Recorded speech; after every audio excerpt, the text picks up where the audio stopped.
9절까지의 말씀입니다. 요한복음 1장 9절에서 14절까지의 말씀을 제가 먼저 선포하겠습니다.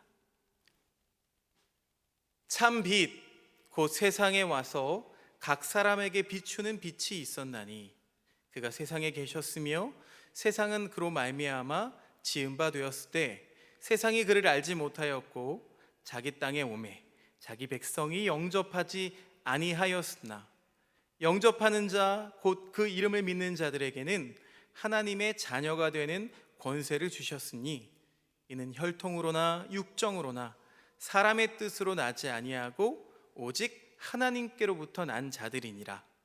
말씀이 육신이 되어 우리 가운데 거하심에 우리가 그의 영광을 보니 아버지의 독생자의 영광이요 은혜와 진리가 충만하더라. 아멘.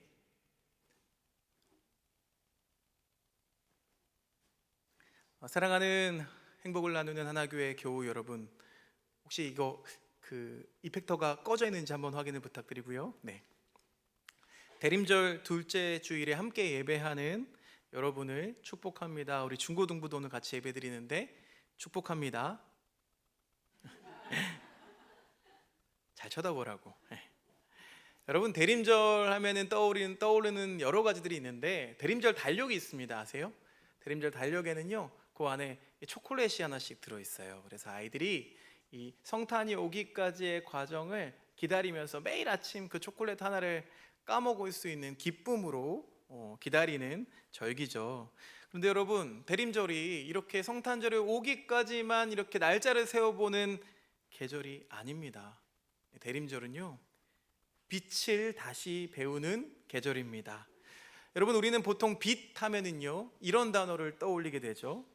빛 하면 밝으니까 밝음, 희망, 위로, 기쁨. 그런데요, 오늘 말씀 요한복음 1장을 읽다 보면은 우리가 이런 질문을 할 수 있게 됩니다. 해야 됩니다. 자, 그러면 빛이 이미 오셨다는데 왜 내 삶은 여전히 어두운 거지? 참 빛이 세상에 와서 모든 사람을 비추고 있다고 했는데 왜 나에게는 그 빛이 잘 보이지 않을까? 오늘 말씀은요, 우리들의 이런 질문에 천천히 답하도록 우리를 초대하고 계십니다.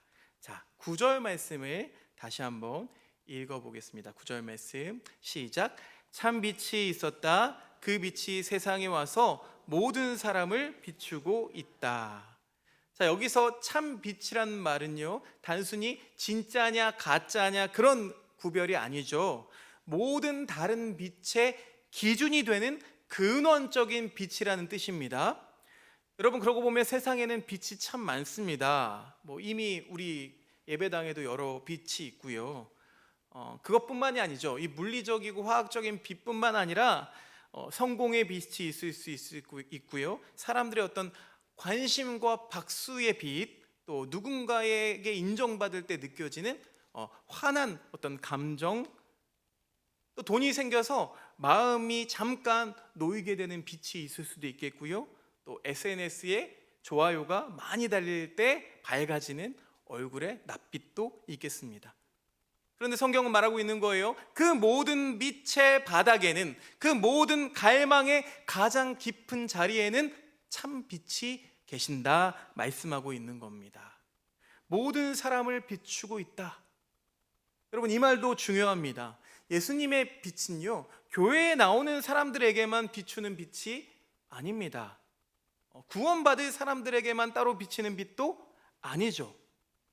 믿지 않는 사람에게도, 믿지 않는 사람의 양심에도, 어느 날 문득 찾아오는 허무감에도 이렇게 살면 안 될 것 같은데, 이런 마음 한구석에도 사실 참 빛의 흔적이 비치고 있습니다. 그래서 어떤 사람은 이렇게 이야기했어요. 내 안에 늘 설명 안 되는 그리움이 있습니다. 여러분, 믿지 않는 사람들의 바로 그 자리까지 참 빛 되신 예수님이 이미 비추고 계신 겁니다. 자, 그런데 이어서 나오는 10절과 11절 말씀이 우리의 마음을 움츠러들게 합니다. 멈추게 만듭니다. 요한복음 1장 10절부터 11절 말씀 읽어보겠습니다. 시작.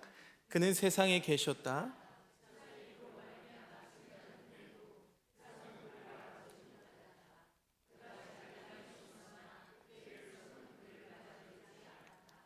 여러분, 세상은 예수님, 하나님이신 예수님에 의해서 창조되었습니다. 믿으십니까? 자, 예수님이 빛이 있으라 말씀하셨기 때문에 빛이 생겼고 생명이 생기고 또 역사가 시작이 되었습니다. 그런데 그 세상이, 그분이 만든 피조 세계가 정작 자기를 지으신 분을 알아채지 못합니다. 더 나아가서 자기 땅, 자기 백성, 이스라엘이죠? 이스라엘 백성도 그분을 받아들이지 않았다고 말합니다. 하나님을 제일 잘한다고 외쳤던 사람들, 말씀과 율법을 가장 많이 외우고 있던 사람들, 또 성전을 중심에 두고 살던 사람들이었는데도 정작 하나님이 오셨는데도 그분을 못 알아본 거예요. 왜 그럴까요? 여러분, 이건 왜 그런 걸까요? 정말 세상이 너무 어두워서 그런 걸까요? 우리는 그런 이야기를 많이 하죠. 하나님, 세상이 너무 어둡습니다. 세상이 너무 악합니다. 요한복음은 오늘 우리에게 이런 질문을 던지는 것 같습니다. 정말 어둠 때문이냐? 아니면 오히려 너무 많은 빛 때문에 참 빛을 못 보고 있는 것은 아니냐? 지난 주일에 언급했던 이른바 보이지 않는 고릴라 실험을 함께 봤습니다. 우리 중고등부는 모를 텐데 나중에 보여줄게요. 자, 근데 다시 한번 영상을 보신 분들이 계시겠지만 영상을 보면은요, 영상 한가운데로 고릴라 탈을 쓴, 진짜 고릴라가 아니죠, 고릴라 탈을 쓴 사람이 느긋하게 들어왔다가 나갑니다. 화면의 정중앙을 지나가요. 그런데 제가 지난주에 고릴라 보셨나요? 라고 물으니까 절반이 넘는 분들이 눈이 휘둥그레져서 그런 게 어디 있었어? 이렇게 말하시는 분들이 있었어요. 고릴라가 안 보여서 못 본 게 아닙니다. 영상에는 분명히 나타나 있고요, 심지어 자기 눈에도 들어왔습니다. 그런데요, 제가 보라고 한 것에 시선이 고정되어 있었기 때문에, 제가 그랬죠, 뭘 보라고 했어요? 하얀색 티셔츠를 입은 사람들이 패스를 몇 번 하는지 보라고 했더니 그걸 보느라고 고릴라를 미처 발견하지 못했던 거죠. 심리학에서는 말합니다. 우리는 보이는 것을 보는 것이 아니라 우리가 집중하는 것만 본다. 그런데 요한복음의 진단도 똑같은 거예요. 참 빛이 있었고 세상은 그 빛으로 말미암아 지어졌고 지금도 모든 사람들이 비추고 있는데 세상은 그 빛을 빛으로 인식하지 못하고 있다는 겁니다. 여러분, 과연 빛이 없어서였을까요? 아닙니다. 이미 우리들의 시선이 붙잡힌 다른 불빛들이 너무 많았기 때문입니다. 오늘 14절 말씀은요, 이 빛이 어떤 방식으로 우리에게 왔는지 아주 분명하게 말해주고 있어요. 14절 말씀, 상반절 말씀만 읽어볼까요? 시작. 그 말씀은 육신이 되어 우리 가운데 사셨다. 말씀이 육신이 되셨다, 성육신이죠. 즉 사람이 되셨다는 말입니다. 영원하신 하나님이 이 시간 속으로 들어오신 거예요. 우리들의 살 속으로 들어왔고요, 또 우리의 언어와 눈물 속으로 들어오셨다는 뜻입니다. 그리고 우리 가운데 사셨다라는 말을 직역해 보면 우리 사이에 장막을 치셨다라는 뜻입니다. 여러분, 광야에서 이스라엘 백성들이 성막을 하나님의 명령대로 짓잖아요. 그 광야의 성막이 한 가운데 있습니다. 그 광야의 성막처럼 하나님이 이 이스라엘 한가운데 장막을 치시고 그들 사이에 거주하셨던 것처럼 예수님이 우리 가운데 오셔서 우리들의 골목과 우리들의 가정과 우리들의 일상 한복판에 머무셨다는 뜻입니다. 과연 그렇습니다, 여러분. 예수님은요, 멀리서 이렇게 스포트라이트를 쏘시는 분이 아니십니다. 우리 곁으로 친히 찾아오시는, 이사 오시는 빛이십니다.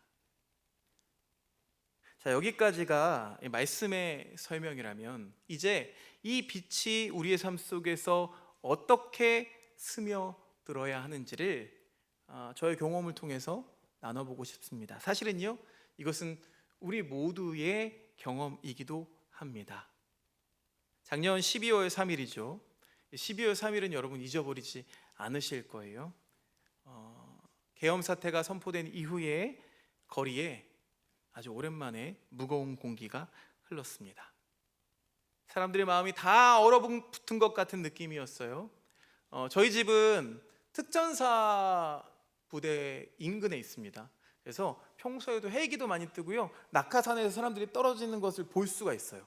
눈으로 볼 수가 있는데 그날 이후에 지나가는 헬기 소리가 나면은요, 고개를 들고 긴장할 수밖에 없는 나날들이 며칠이 계속 흘렀습니다.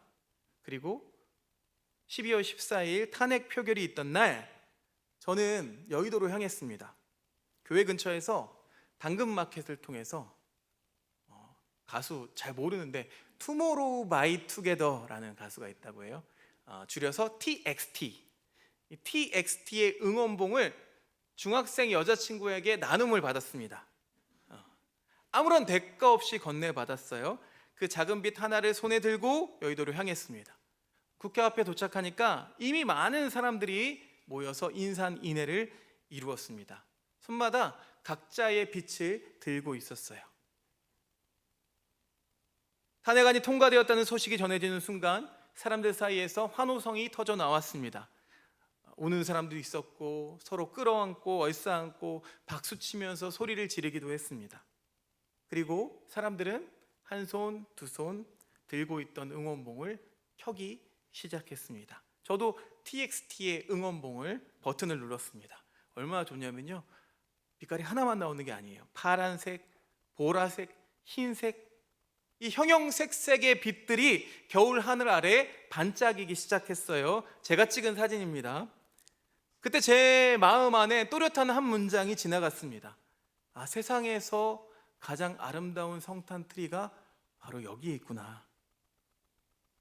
거대한 교회 앞에 세워진 트리도 아니고요, 화려한 상업거리에 세워진 트리도 아니고요, 그저 민주주의를 향해서 모인 사람들의 손에 하나씩 들려있는 작은 빛들, 그 빛이 서로의 얼굴을 비춰주고 함께 같은 방향을 바라보면서 흔들리고 있던 그 빛들이 제 눈에 보기에는 마치 베들레헴 들판의 어두운 밤하늘 아래에서 별빛을 따라 아기 예수님께 가던 그 사람들의 모습처럼 보였습니다. 빛이라는 건 이렇게 되는 거구나. 빛은 누군가에게 보여주는 장식이 아니라 함께 살고 싶은 세상을 향해서 함께 들고 함께 서는 것이구나. 그날 만난 성탄 트리는 세상에 하나밖에 볼 수 없는 아름다운 성탄 트리였습니다. 그리고 동시에 빛이 사람들 가운데 장막을 치시는 방식에 대해서 다시 배운 시간이었습니다. 다시 한번 말씀드리지만 여러분, 우리가 사는 시대는요, 빛이 없는 시대가 아닙니다. 오히려 너무 많은 빛이 존재하는 시대입니다. 정보와 뉴스의 빛, 영상과 콘텐츠의 빛, 광고와 자극의 빛, 우리는 잠들기 직전까지 손에서 이 휴대폰을 놓지를 못합니다. 저도 그래요. 이제 눈을 쉬어야 할 시간인데 마지막까지 발광하는 그 화면을 바라봅니다. 그것이 진짜 빛인 줄 알고 보지만 사실은 우리의 영혼을 서서히 피곤하게 만드는 조명인 경우가 많습니다. 시인과 촌장의 노래, 가시나무, 여러분 아시죠? 내 속엔 내가 너무도 많아 당신의 쉴 곳 없네. 정말 내 속에 내가 너무나 많아서 예수님이 계실 자리가 없습니다 라고 고백했던 이 가수들의 고백처럼 내 안에 내가 켜놓은 빛이 너무 많아서 이 참빛이 반짝일 공간이 없다는 거예요. 성경이 말하는 거랑 똑같죠. 세상이 그를 알아보지 못했다라는 말씀은요, 꼭 옛날 사람들만을 향한 말씀이 아니라고, 오늘날 이 과잉된 빛 속에 사는 우리들을 향한 진단이기도 한 겁니다. 사랑하는 여러분, 그럼 그렇다고 해서 우리의 삶에 어둠이 없는 것도 아니죠. 여전히 어둠이 있습니다. 해결되지 않는 문제가 있고요, 반복되는 불안이 있고요, 또 관계가 주는 상처가 있고요, 미래에 대한 두려움, 또 누구에게도 말할 수 없는 부끄러움과 죄책감이 있습니다. 빛이 이미 왔다라고 하는 이 말씀과 내 삶은 여전히 어두운데, 이 말씀과 현실 사이에서 우리는 괴리를 느낍니다. 우리는 긴장을 느낍니다. 자, 요한복음 1장 5절 말씀을 볼게요. 이 긴장을 요한은 이렇게 표현하고 있습니다. 시작. 그 빛이 어둠 속에서 비치니. 자, 이 말씀을 보면은 빛이 이겼어, 빛이 승리했어 라고 생각하죠. 그런데 잘 보시면은요, 성경은 어둠이 없다라고 말하지 않습니다. 다만 어둠이 빛을 이기지 못한다라고 말하고 있습니다. 프랑스 남부에 아르데슈라는 마을이 있는데, 이 마을에 오랫동안 발견하지 못했던 동굴을 탐사대가 처음으로 발견을 했다고 해요. 자, 이 동굴은요, 그동안 수천 년 동안 한 줄기 빛도 들어오지 않아서 어둠이 공간을 완전히 지배하고 있었습니다. 이 동굴에 들어가 보니까 이런 벽화들도 그려져 있던 거예요. 아주 훌륭한 고고학적 유산이 되었다고 하는데, 자, 이 동굴을 처음 발견한 탐사대원이 느낀 게 있다는 거예요. 이 탐사대원이 작은 손전등 하나를 딱 켜는 순간 기적 같은 일이 눈앞에 펼쳐지더라는 겁니다.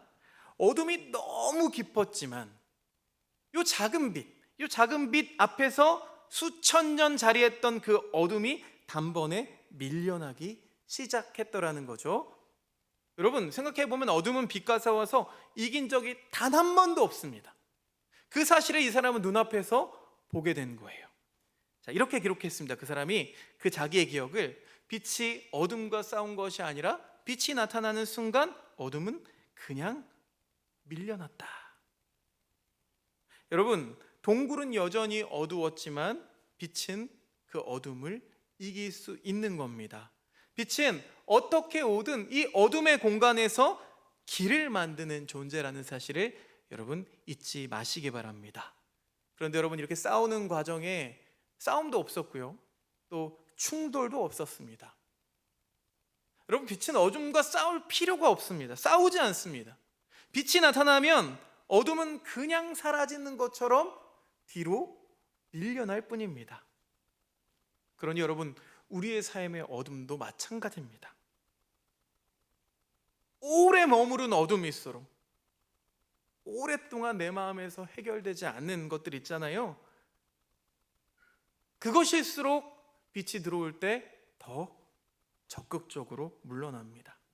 그래서 여러분, 이 대림절은요, 어둠이 전혀 없는 삶을 소망하는 계절이 아닙니다. 어둠 속으로, 내 내면의 어둠 속으로 조용히 들어오시는 그 빛을 다시 보는 계절, 다시 발견하는 계절인 줄로 믿습니다. 그렇다면 우리는 이 대림절에 무엇을 할 수 있을까요? 대부분은 이렇게 생각합니다. 이 계절에 주님, 조금 더 밝은 신앙을 내게 주세요. 조금 더 강한 은혜를 주세요. 조금 더 분명한 응답을 내게 주세요. 그런데 오늘 말씀은요, 우리에게 다른 방향을 제시하고 있습니다. 빛은 이미 왔다는 거예요. 문제는 네가 켜놓은 빛이 너무 많다는 겁니다. 그래서 여러분, 대림절 둘째 주일의 영성은 빛을 켜는 영성이 아니라 빛을 끄는 영성입니다. 내 삶에 불필요한 조명들을 끄고 이미 내 안에, 우리 가운데 들어와 계신 그 예수님의 빛을 다시 보는 연습을 해야 된다는 거예요. 그러면 이번 주 우리가 해볼 수 있는 연습들을 함께 나눠볼까요? 여러분, 이것보다 더 많은 여러분들의 실천 방식이 있을 줄로 믿습니다. 그러나 목사는요, 그냥 제안해 보는 거예요. 여러분, 그렇게 한번 살아보자고 제안해 보는 겁니다. 첫 번째는요, 영혼을 피곤하게 하는 빛 하나를 꺼보는 겁니다. 저도 해볼 거예요. 자, 이번 주 한 주간 동안에 아주 구체적으로 한 가지 빛을 끄셨으면 좋겠습니다. 잠들기 전까지 붙잡고 있던 휴대폰을 먼저 내려놓기. 웃지마 청년들, 딱 좀 잘해야 돼요. 자, 30% 정도만 SNS 사용 시간을 줄여보기. 그리고 자꾸 비교하게 만드는 계정들이 있어요. 저도 있거든요. 이 교회는 되게 크고 막 앞에도 화려하고 우리 트리는 막 초라하고 막 이런데 이런 거 있잖아요. 그런 계정 언팔로우하기. 하루 종일 울리는 불필요한 알람을 끄기. 괜히 불안을 자극하는 뉴스나 이런 것들을 한동안 멈춰보기, 뭐 이런 겁니다. 이건 말고도 여러 가지가 있겠죠. 여러분, 이건 그냥 단순히 자기 개발을 말하는 게 아닙니다. 내가 만든 빛을 하나를 줄이고 이미 오신 빛을 바라보겠다는 믿음의 실천입니다. 여러분, 우리가 어둠 속에서 잠시 머무는 것 같겠지만 이렇게 하나를 끄면 어두워지잖아요. 근데 사실 우리의 영혼은 그때야 비로소 다시 별빛이나 촛불 같은 작은 빛에 적응할 수 있을 겁니다. 그것을 위해서 돕는 시간이 될 줄로 믿습니다. 자, 두 번째는요, 하나님이 되게 번개처럼 막 폭발처럼 우리에게 오시지 않습니다. 하나님은요, 별빛처럼 촛불처럼 누군가의 말 한마디나 침묵 중에 주시는 평안 한 조각으로 오십니다. 제가 결혼할 때 반대가 되게 심했거든요. 저희 어머님이 반대를 되게 많이 하셨어요. 제가 딸을 낳아 보니까 반대할 만해요. 그래서 그 마음을 이해할 수가 있는데, 근데 그래도 힘들잖아요. 그래도 어렵잖아요. 저희 아내가 결혼하기 전에 이제 새벽에 교회를 향해서 이제 주일 새벽이에요. 늦게까지 설득하다 안 돼서 집에 돌아오는 길에 엄마의 말을 이렇게 거역해 본 적이 없는 거예요. 엄마를 속상하게 이렇게 만들면서까지 결혼을 해야 될까? 라는 고민을 이야기하고 잠에 들었어요. 거의 뭐 렘수면 상태로 접어드셨는데 극동방송을 켜놓고 운전을 하는데 마음이 좋지 못했습니다. 복잡한 마음들이 많이 올라왔는데 찬양 한 곡이 나오는 거예요. 김도연 씨의 샬롬이라는 찬양이었습니다. 샬롬 샬롬 샬롬 내니 두려워 말아라. 이 찬양이 나오는데요, 막 눈물이 나는 거예요. 내가 너무 두려워하고 있구나. 하나님이 나를 선하게 인도하실 텐데 그때부터 미친 척하고 결혼을 주장했습니다. 결국엔 이뤄냈죠. 여러분, 그렇게 우리가 누군가의 말 한마디나 들려오는 노랫소리, 또 침묵 중에 주시는 하나님의 말씀 한마디, 그 한마디가 우리를 살립니다. 여러분, 바라기는 감사얘기 쓰자고 했잖아요. 감사얘기만 쓰면 너무 지루하니까 이번 주는 바꿔보는 거예요. 작은 빛의 일기를 써보면 좋겠습니다. 오늘 마음이 가벼워졌던 짧은 순간, 누군가에게 받은 작은 친절, 내가 그냥 마음이 답답했는데 어느 순간 마음이 놓였던 순간, 또 자녀를 키우시는 부모님들은 적극 공감하실 텐데 너무 회사에서 힘들었는데 집에 들어가니까 아이가 막 반겨주면서 재롱을 부리니까 그때 마음이 막 풀어졌던 순간, 운전하다가 욕하고 싶었는데 많이 바쁜가 보지 하면서 한번 참고 말 수 있었던 그런 순간들을 기록해 보는 거예요. 여러분, 이것이야말로, 이 사실들이야말로 우리 가운데 장막을 치고 계시는 예수님의 조용한 빛인 줄로 믿습니다. 그런데 기록하면 그게 보이게 되겠죠? 또 보이면 감사할 수 있게 됩니다. 감사하면 여러분, 대망의 신앙이 다시 살아나게 될 줄로 믿습니다. 자, 마지막으로는요, 내 안에 여전히 남아있는 이 어둠을 감추지 않고 하나님께 가지고 나왔으면 좋겠습니다. 여전히 해결되지 않는 문제가 있죠. 반복되는 불안과 두려움도 있고요, 미움과 또 서운함이 남아있는 관계도 여전히 존재합니다. 내려놓고 싶지만 내려놔지지 않는 집착도 있고요, 또 죄책감과 수치심의 그림자가 우리 모두에게 있습니다. 그러나 여러분, 이 어둠이 있다고 해서 우리가 실패한 신자가 되는 건 아닙니다. 오히려 그 어둠 때문에 더 절실하게 빛을 기다리게 되는 거죠. 주님, 이 자리에 오셔야 합니다. 주님, 이 부분에도 빛이 필요합니다. 이렇게 고백하는 사람이야말로 메시아를 대망하는 사람인 줄로 믿습니다. 사랑하는 여러분, 오늘 요한복음 1장 말씀은 우리에게 이렇게 말하고 있습니다. 참 빛이 있었다. 그는 세상에 와서 모든 사람을 비추는 빛이었다. 세상은 그로 말미암아 생겨났지만 세상은 그를 알아보지 못했다. 심지어는 자기 땅, 자기 백성도 그를 맞아들이지를 않았다. 그러나 그를 맞아들이는 사람들에게는 하나님의 자녀가 되는 특권을 주셨다. 그 말씀이 사람이 되셔서 우리 가운데 장막을 치시면서 사셨다. 오늘 우리가 이 말씀을 듣고 이렇게 고백할 수 있었으면 좋겠습니다. 주님, 정말 그렇습니다. 빛이 없어서 길을 잃은 게 아니라 내가 켜놓은 빛이 너무 많아서 당신을 보지 못했습니다. 그러니 주님, 나의 눈을 쉬게 하시고 내가 쥐고 있던 조명들을 하나씩 내려놓게 하시고 이미 내 안에 우리 가운데 오신 그 메시아의 낮고 조용한 빛을 다시 보게 하소서. 여러분, 이렇게 고백할 때 우리의 현재가 달라져 보이기 시작할 겁니다. 또 우리의 미래가 덜 두려워질 겁니다. 그리고 이 대망이라는 단어가 단순히 종교적인 단어가 아니라 이미 오신 그 주님을 바라보며 오실 주님을 기다리는 깊은 숨결로 우리 안에 다시 살아나게 될 줄로 믿습니다.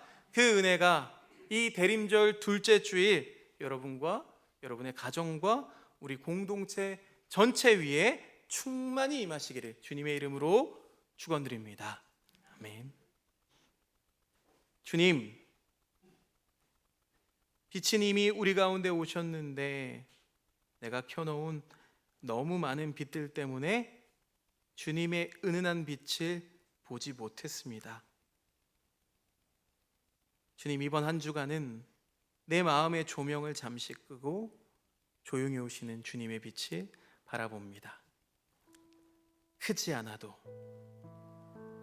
속삭이는 듯해도 그 빛이 이 모든 어둠을 이길 것을 믿습니다.